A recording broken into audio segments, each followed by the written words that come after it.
그리고 이제 누가복음 15장의 그 탕자에 대한 얘기, 길어서 다 읽을 수 없는데 탕자가 아버지께 돌아와서 아버지 앞에 용서를 받고 영접을 받았던 그것이 구원받을 때만 적용되는 말씀인지 구원받은 이후의 생활에도 적용되는 말씀인지 알고 싶습니다. 원래 그 말씀은 구원에 대한 말씀입니다. 탕자가 아버지를 떠나서 죽게 되었다가 아버지께 돌아오는 것은 그건 우리 영혼이 구원받을 때 하나님이 우리를 영접하시고 용서하시는 그 모습을 가르치는 것인데, 구원받은 이후에도 적용을 시킬 수가 있죠. 그것은 아까 말씀드린 대로 구원받은 이후에 아들이 또 떠났다 그래요. 그런 사람이 있어요. 요즘에 자녀들이 집을 나가버리는 자녀가 있잖아요. 요즘에도 탕자처럼 집을 뛰쳐나가는 아들이 있어요. 나가서 그렇게 부모를 근심케 하고 속을 썩이고 그러다가 또 돌아와요. 이제 돌아와서 잘못됐다고 이제 열심히 공부도 하고 열심히 잘하겠다고 얼마 있다가 또 떠나는 거예요. 그럼 어떻게 해요? 또 돌아오기 기다리지 뭐 어떻게 해요? 어떻게 할 거예요? 자, 그래서 물론 하나님이 또 받아주십니다.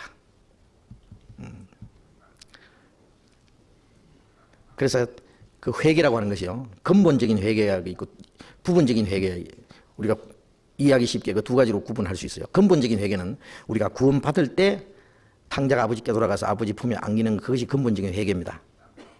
회개라는 것은 죄를 슬퍼하고 막 통회하고 하는 그것만이 회개가 아니에요. 아버지께 돌아와야 회개가 돼요. 한문으로 말하면 뉘우칠 회자, 고칠 개자인데, 유다는 예수님을 은삼십에 팔아버린 그 죄에 대해서 뉘우치기는 했지만은 고치지 못했어요. 고치는 것은 하나님이 고쳐주는데 하나님의 은혜를 깨닫고 구원을 받아야 고쳐지는 거예요. 구원을 못 받았어요. 그건 회개가 아니에요. 그래서 탕자가 아버지께 돌아오는 그것이 회개입니다. 그걸 갖다가 생명 얻는 회개라 그랬어요. 생명 얻는 회개. 그러나 구원받은 이후에 우리가 하나님을 떠나서 살잖아요. 그러다가 뉘우치고 돌이키는 그것은 부분적인 회개라고 할 수 있어요. 구원받은 이후에 우리가 다시 돌이키는 회개. 요한계시록 2장을 찾아봅시다. 요한계시록 2장.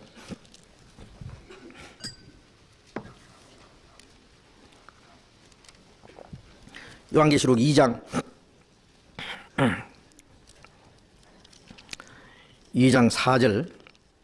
그러나 너를 책망할 것이 있나니 너의 처음 사랑을 버렸느니라. 그러므로 어디서 떨어진 것을 생각하고 회개하여 처음 행위를 가지라. 만일 그리하지 아니하고 회개치 아니하면 내가 네게 임하여 네 촛대를 그 자리에서 옮기리라. 여기 에베소 교회에게 여러 가지로 칭찬을 하셨는데, 그러나 책망할 것도 있다. 너의 처음 사랑을 버렸느니라. 처음 사랑을 버렸다.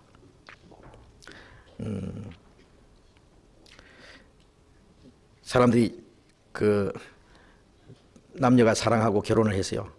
그 처음 사랑이 얼마나 순진하고 정말 아름답고 좋아요. 네 없으면 네 못 살고 네 없으면 내 죽는다. 라고 말해요. 자, 그렇게 그 처음 사랑 안에서 좀 행복했는데 그 사랑을 잃어버리게 될 때에 무슨 문제 때문인지 모르게 그 사랑이 꺼져버렸어요. 문제가 생기죠. 한 집에 살아도 사랑으로 사는 게 아니라 이제 뭐 할 수 없이 말이죠. 의무적으로. 그러면 안 돼. 그다음에 다른 문제가 또 파생돼 버려요. 이제 우리가 하나님과 우리 사이에 그 사랑, 구원받고 나서 처음 주님의 사랑을 깨달았을 때 정말 나를 구원해 주신 주님을 위해서 예수 나를 사랑하셨으니 나도 예수를 사랑하네. 나를 구속하자 강림하사 십자가에 의해서 죽으셨네. 주님이 나를 그토록 사랑했으니 나도 주를 위해서 죽기까지 하겠습니다 하는 그 마음이 생겨요. 그게 아직 신앙은 성장하지는 않았어도 그 사랑만은 아주 순수합니다. 그 사랑을 가지고 우리가 주님 위해서 살아요. 그 사랑은요, 처음 사랑이 가장 순수하고 확실해요. 그 처음 사랑을 계속 잃지 않고 계속 우리 마음속에 그 간직하고 살아가는 그 사랑으로 주님을 위해서 사는 거예요. 사랑이 꺼져버리면 모든 게 꺼져버려요.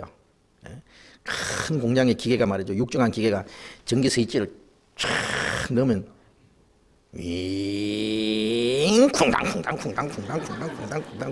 막 돌아갑니다. 엄청난 기계가 막 돌아가는데 전기 스위치 촥 내리면 피 꺼지는 것처럼 이 사랑이 우리 안에 딱 연결될 때 우리 안에 막 심장이 뛰고 막 육체가 뛰고 주로에서 막 확 살아가는 힘이 나와요. 이 사랑이 탁 꺼지면 쫙 꺼져요.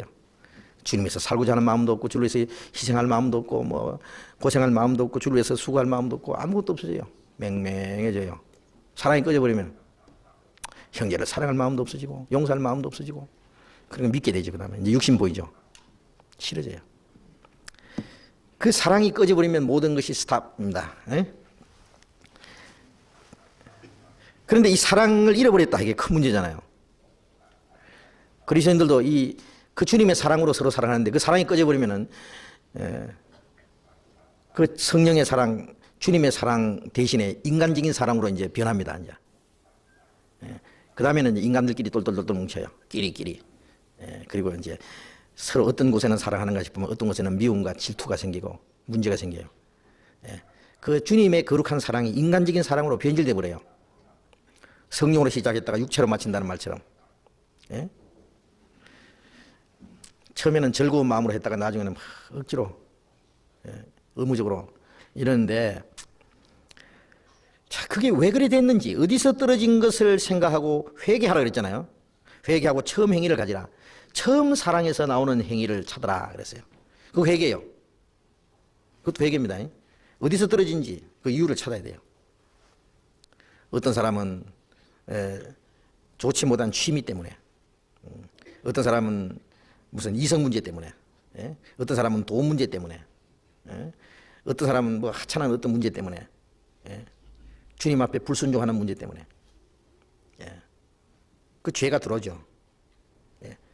그래서 그 사랑을 그것으로 뺏겨버려요. 그래서 그 원인은 어디서 문제가 생겼는지 찾아야 돼요.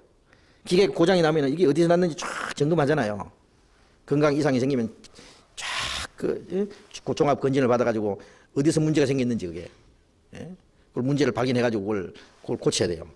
병도 그렇고 기계도 그걸 고쳐야만 전부가 정상으로 움직여요. 자, 우리 신앙생활도 어디서 문제가 생겼는지 그걸 찾아내야 됩니다. 그러니까 신앙생활은요 아무 생각 없이 뭐 덜렁덜렁 사는 게 아니에요.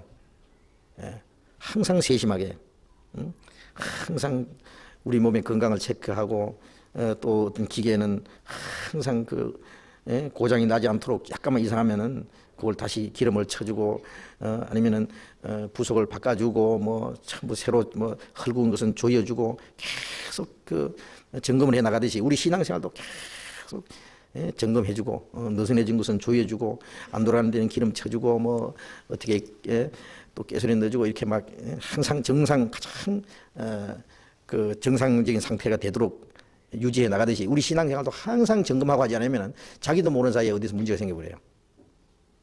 문제 생기는데도 문제 모르고 가만히 놔두면 이제 나중에는 더 큰 사고가 나버려요. 자동차 고장이 났는데 그걸 그냥 놔두면 나중에 큰일 난다고. 아주 끔찍한 사건이 생겨요. 그래서 미연에 방지를 해야 돼요. 그래서 유비무환이라는 말처럼 우리 신앙생활도 큰 문제가 생기기 전에 작은 문제부터 점검해 나가야 됩니다. 어디서 떨어진 것을 생각하고 회개하여 처음 행위를 가지라.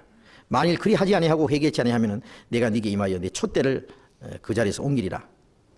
개인적으로 잘못하면 촛대가 옮긴다는 건 뭘 말해요? 촛대는 기름을 부어서 불을 켜는 게 촛대입니다. 그 당시에는요 감람유를 부어서. 그런데 그게 이제 성령의 역사예요. 성령이 떠나신다 그 말이에요.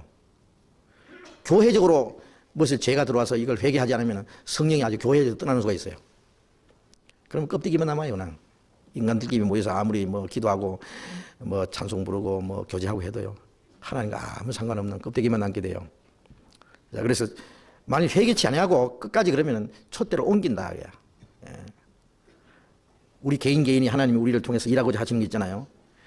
구원받은 이후에 구원해 주신 것도 감사하지만은 주님의 그 집에서 하나님의 집에서 주님의 몸된 교회 안에서 지체로서 나도 주님의 일에 쓰임을 받을 수 있다고 하는 것이 얼마나 영광스럽고 큰 축복인지 아세요?